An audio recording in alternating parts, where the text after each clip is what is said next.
الحمد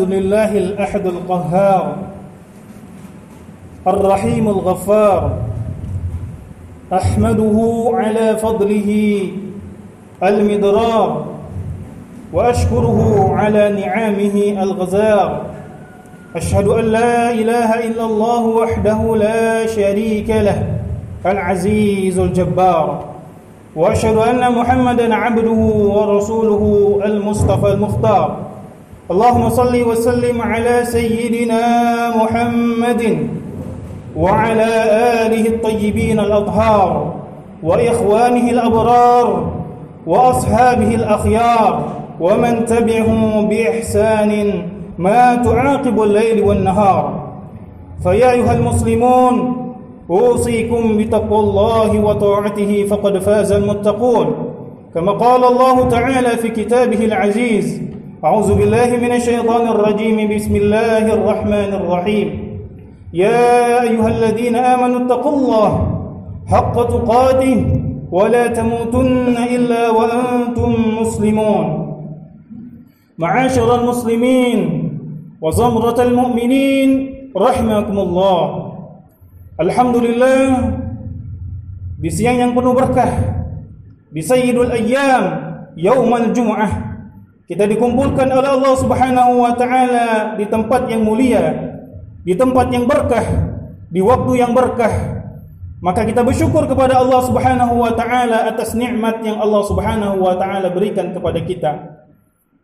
Jika kita bersyukur kepada Allah Subhanahu wa taala atas nikmat hidayah, inayah, pertolongan dan panjang umur, mudah-mudahan nikmat tersebut senantiasa ditambah oleh Allah Subhanahu wa taala sebagaimana yang dijanjikan Allah Subhanahu wa taala dalam surat Ibrahim, wa ista'azzana rabbukum la in syakartum la azidannakum wa la in kafartum inna 'adzabi lasyadid.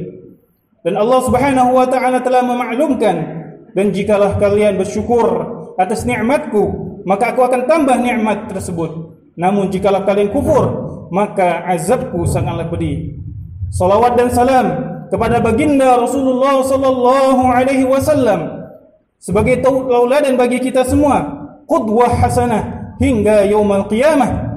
Dan bagi siapa yang ingin mengharapkan kebahagiaan di dunia dan akhirat, hendaknya mengikuti sunnah-sunnah baginda Rasulullah sallallahu alaihi wasallam.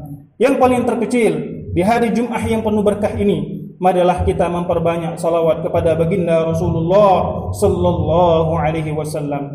Sebagaimana sabda Rasulullah sallallahu alaihi wasallam, "Aksiru alayya salati fi yaumil jum'ah, fa inna salatakum tu'radu alayya fi kulli yaumi jum'ah, faman kana aktsaruhum salatan aqrabuhum minni manzila." Rawahul Baihaqi. Yang artinya, perbanyaklah salawat di hari Jumat, karena di setiap hari Jumat salawat-salawat kalian akan sampai kepadaku, dan barang siapa yang paling banyak salawatnya kepadaku, niscaya tempatnya akan lebih dekat kepadaku. Khatib berwasiat kepada diri khatib dan kepada jamaah sekalian, marilah kita senantiasa meningkatkan ketakwaan kepada Allah Subhanahu wa taala, baik di kesendirian maupun di keramaian, baik dalam hati dan sanubari kita. Marilah kita senantiasa merasa bersama dengan Allah Subhanahu wa taala, bertakwa dengan sebenar-benarnya takwa sampai Allah Subhanahu wa taala memanggil kita semua. Hadirin jamaah Jumat yang dirahmati Allah Subhanahu wa taala, kita sudah berada di akhir tahun Hijriyah 1441. Itu artinya bahwa kita akan, kalaulah dipanjangkan oleh Allah Subhanahu wa taala umur kita, diberikan ketaatan oleh Allah Subhanahu wa taala, mudah-mudahan kita bertemu dengan tahun yang berikutnya 1442 Hijriah. Hadirin jamaah Jumat yang dirahmati Allah Subhanahu wa taala.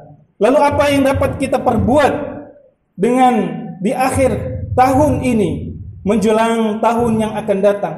Momentum hijrah adalah momentum perubahan. Bagaimana seorang mukmin dapat menangkap momentum tersebut sehingga menjadi mukmin yang kafatul Islam, menjadi mukmin yang sejati, yang sesungguhnya di bawah ridha dan keikhlasan kepada Allah Subhanahu wa taala. Hadirin jamaah Jumat, jamaah Masjid Nurul Islam yang dirahmati Allah Subhanahu wa taala. Dalam kitabnya Al-Imam Syekhul Islam Al-Imam Al-Ghazali, kitab Bidayatul Hidayah, menjelaskan bahwa momentum hijriah ini bisa kita laksanakan paling tidak ada 3 hal. Yang pertama adalah beliau ungkapkan, i'lam anna lid-dinil Islam syartaini, al-awwal tarkul syahwati awal manhiyat, was-tsani fi'lut ta'at, wa anna tarkul ma'siyati ashaddu, fa inna kulli wahidin yaf'alu ta'at wa laysa kullu wahidin yastati'u an yatrukal ma'siyat. Yang artinya, di dalam agama Islam ini ada 2 hal yang patut kita perhatikan. Yang pertama, kita meninggalkan seluruh hal-hal yang berbuat maksiat kepada Allah Subhanahu wa taala, dan yang kedua, melakukan ketaatan-ketaatan kepada Allah. Dan ketahuilah bahwa meninggalkan maksiat sangatlah berat, karena orang yang melakukan ketaatan bisa semua orang, tetapi orang-orang yang melakukan meninggalkan daripada maksiat hanyalah orang-orang yang siddiqin, orang-orang yang benar-benar keikhlasannya kepada Allah Subhanahu wa taala.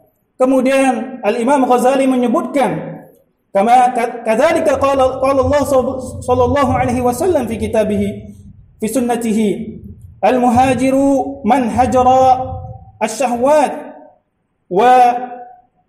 dan barang siapa yang meninggalkan daripada keburukan adalah dialah sebenar-benar orang yang hijrah. Dan dari situ kita bisa mengambil hikmah bahwa momentum hijrah ini, marilah kita awali dengan meninggalkan seluruh maksiat-maksiat yang selama ini kita lakukan. Mungkin orang lain tidak tahu, mungkin tetangga kita tidak tahu, tetapi Allah Subhanahu wa taala ya'lamu sirra wa akhfa, yang mengetahui yang rahasia dan yang disembunyikan. Dan kelak Allah Subhanahu wa taala, sebagaimana disebutkan dalam surat Yasin yang sering kita baca, al-yawma nakhtimu ala afwahihim wa tukallimuna aydihim wa tashhadu arjuluhum bima kanu yaksibun. Pada hari ini semua mulut-mulut akan dibungkam, tetapi tangan dan kaki kita berbicara, bersaksi atas apa yang kita lakukan. Hadirin jamaah Jumat yang dirahmati Allah Subhanahu wa taala, marilah poin yang pertama yang harus kita lakukan adalah mari kita tinggalkan sekuat dan semampu kita, meninggalkan maksiat kepada Allah Subhanahu wa taala. Dan yang kedua adalah melakukan kebaikan-kebaikan. Kemudian yang ketiga, poin yang sangat penting yang diungkapkan juga oleh Syekh Al-Habib Abdullah Alwi Al-Haddad rahimallahu rahmatan wasi'ah dalam kitabnya Ad-Dinun An-Nasihah, An-Nasaihud Diniyah. Beliau menyebutkan bahwa yang harus kita lakukan di dalam melakukan amal-amal saleh min al-latat min azaim, daripada Allah Subhanahu wa taala menyebutkan di dalam Al-Qur'an, yu'azzimu bitaqwallah, selalu mengagungkan dan mengkaitkannya dengan takwa kepada Allah Subhanahu wa taala. Wa minha, dan di antara ketakwaan itu adalah al-ma'iyyatul ilahiyatul latifah, bagaimana kita senantiasa merasa bersama dengan Allah Subhanahu wa taala. Ketika hadir rasa bersama dengan Allah Subhanahu wa taala, mudah-mudahan rasa ingin berbuat maksiat yang tadi kita ingin lakukan musnah, hilang, karena Allah Subhanahu wa taala ada di samping kita. Wa nahnu aqrabu minkum min hablil warid, dan kami lebih dekat daripada urat leher. Hadirin yang dirahmati Allah Subhanahu wa taala, apa yang disampaikan oleh Al-Habib Abdullah Al-Alwi Al-Haddad rahimallahu rahmatan wasi'ah tadi mengingatkan kita dengan hadis Rasulullah sallallahu alaihi wasallam, di mana Rasulullah sallallahu alaihi wasallam bersabda, ittaqillaha haitsu ma kunta wa atbi'il sayyi'atal hasanata tamhuha wa khaliqin nasa bi khuluqin hasan, yang artinya Bertakwalah kalian dimanapun kalian berada, dan ikutilah daripada kejelekan itu dengan kebaikan, karena akan kebaikan tersebut akan menghapusnya, dan perlakukanlah manusia dengan akhlak yang baik. Rawahu Tirmizi, riwayat yang diriwayatkan oleh Imam Tirmizi. Hadirin jamaah Jumat yang dirahmati Allah Subhanahu wa taala. Ketiga poin ini mudah-mudahan bisa kita laksanakan dalam kehidupan kita sehari-hari. Memang berat kita lakukannya, tapi mudah-mudahan atas hidayah, pertolongan dari Allah Subhanahu wa taala, kita pun dapat melakukannya juga. Dan jangan pula kita lupa untuk mendoakan kaum muslimin dan muslimat, wabil khusus saudara-saudara kita yang ada di Palestina, yang tadi malam sedang diserang oleh Zionis Israel. Semoga Allah Subhanahu wa taala selamatkan mereka. Lindungi saudara-saudara kami ya Allah yang ada di Palestina, yang ada di Lebanon, yang ada di Gaza, yang di setiap tempat ya Allah ya Rabbal Alamin. Dan kami pun Engkau lindungi ya Allah dari segala penyakit dan mara bahaya. Dan wabil khusus kepada Habib kita, Habib Muhammad Rizik Syihab, mudah-mudahan Allah Subhanahu wa taala lindungi beliau dan keluarganya, dan bisa kemudian pulang ke Indonesia dengan selamat dan aman.